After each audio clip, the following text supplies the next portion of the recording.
Hello, Madden Nation. Skips here for another exciting edition. It is not your den, it is not my den, but it is the Madden, aka the Laser Show.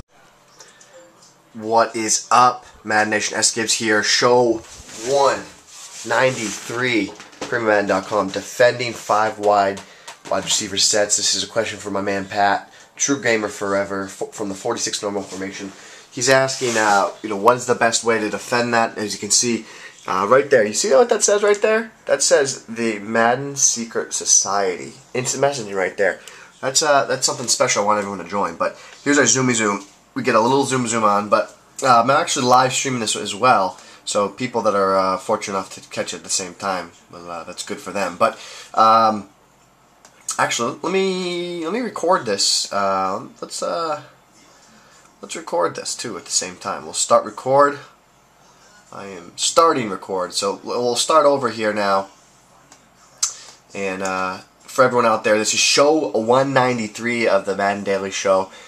Kicking off here, defending 5 wide sets from the 46 normal formation. Now, what I've always said is when you're defending 5 wide sets, you really want to dictate the pressure and you want to let them know, hey, I'm forcing you to pick up my pressure. And the one weakness of 5 wide sets is they don't have any really effective way to really pick up pressure without kind of motioning the guy over, and a lot of times you can't really get him in the right spot. As you see Williams, if I motion there, I don't get him over where I want him. Smith is going to motion all the way across formation. So your pass protection scheme isn't nearly as effective as it could be. So I mean, even let me see Barnage. Where's he going to go?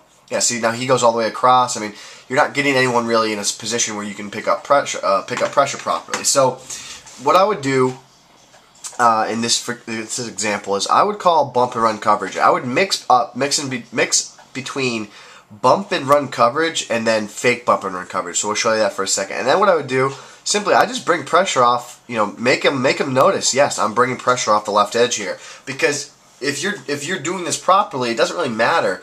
So for example, here, look, if I drop and slide protect left to pick up the pressure, the weak side pressure is going to come in. So what does it matter? I mean, it doesn't matter to me if he knows where my pressure is coming from. I'm just showing that I'm bringing pressure, and then on top of that, in combination with the bump and run coverage, hopefully no one gets beat. Then you have the user defender is very important in defending the 5 wide, because you need to step up and you need to make a play with your user defender. So here it is again, called that bump and run coverage. You're going to blitz Vilma, get Jenkins in position there, to bump and run there. So now if they don't slide protect, now they have pressure coming off that left edge, and now you try and force it in, trying to get in there, and you don't get it. Now what I was saying before is to fake the bump and run coverage. You're going to show blitz, and what that does, that's just going to make it look like you're playing bump and run. So they might anticipate the bump and run and wait for the guy to release. And then now they got good coverage on the field, and well, I actually completed that pass. But what you want to do is just bring the noise, Pat. Bring the cheddar cheese. You don't want to sit back. I mean, you can. I mean, I would say maybe mix it in. Obviously, I love mixing it in, and here's one way I would do it: 2 purples, 2 spies, rush 1 guy. They think pressure.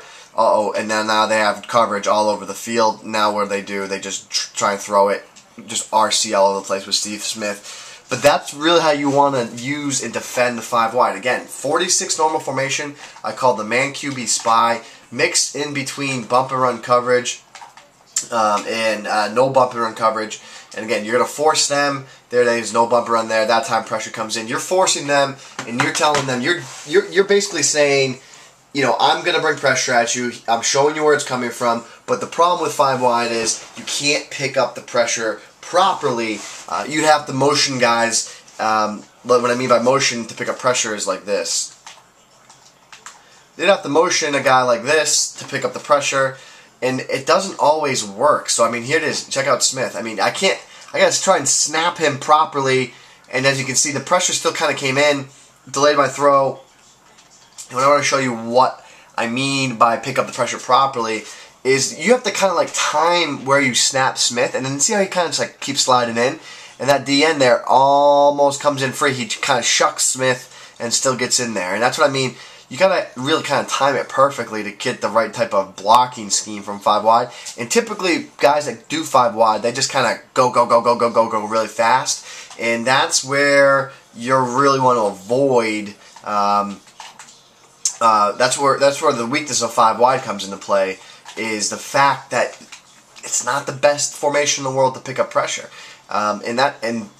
Good bump and run all over the field on that one. I'll go back and instant replay there. And that's where the power bump and run comes to help you, especially with the guy deep. So left guy was blocked. The left slot guy was just jammed. Right side here, the right slot, Steve Smitty Blaze, he was locked up. Ooh, Shockey was locked up too. Wow, that was, I mean, so we had 3 solid bumps there. Pressure's coming in quick, and no one really got beat really bad at all. And then I still have a user guy. So that's how I would defend 5 wide, Pat. This is kind of like a staple of how we say we defend 5 wide now for many years. Bring the pain, bring the noise, bring the cheddar cheese. I mean, if you really want to bring the ched, I mean, you do something like this. You really want to bring the ched, you play cover 0. You play cover 0, and then what I would do is this. I would drop off a guy. I would drop off Barnage, and I kind of would just read him. I would read where he goes, or I would user bump him, and then drop off. I mean, you're really going to bring the noise here. There's no way they can pick up the pressure here because you're sending 6, they're blocking 5. Unless they use motion or audible to a different formation, then you're really kind of forcing them into their hands. So again, bring the pressure, bring the pain against the 5 wide set. And that's show 193. That's for my man Pat, True Gamer Forever, in the Madden Secret Society instant messaging group. If you want to be a member, just give me a shout out. Let me know. Do you want to be a member? Do you want to be a member of people talking Madden 24/7, giving out secrets, talking about schemes? If you want to be a part of that, then you will join and become part of the Madden Secret Society. There's about 15 to 20 or so people that are in this little group, and it's pretty good. I mean, if you're into Madden, if you love Madden, love talking about Madden, then this is something that you would enjoy. So until next time, fellas, show 193. We'll see you tonight, Twim. Twim is tonight, Twim 66, and we're going to be playing Shotmaster on 360, and I believe Raven on PS Tray. So we'll see you then. I appreciate watching the show, and those guys will watch it later. And as always, guys, we are changing the Madden community, and we are doing it only one snap at a time. Madden Nation, Skips here for another exciting edition. It is not your den, it is not my den, but it is the Madden, aka the Laser Show.